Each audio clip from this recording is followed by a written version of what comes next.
Okay, I'll just show you how to set the sat-nav in this 2012 Land Rover Freelander.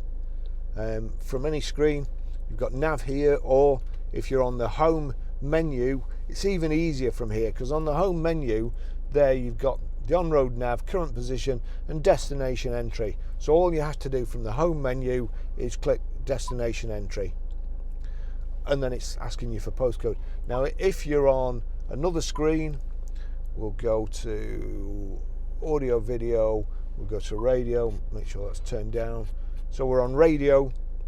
Now if you go in it via the other screen, which is nav here, you'll see their destination entries up there. So destination entry, postcode, we're Grosvenor Garage, Chorley Road, Wantleydale, Preston, PR. Now it's defaulted to numbers, which is a good system because not all of them do that.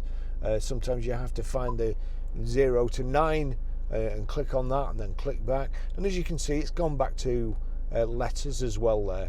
So PR5 4JS, that's it there, PR5 4JS. Yes, you've got it right. Click OK, and then we have to click go there. Destination is nearby. Well, it's very nearby because we're set on the full cut. So thanks for watching. See you in the next video.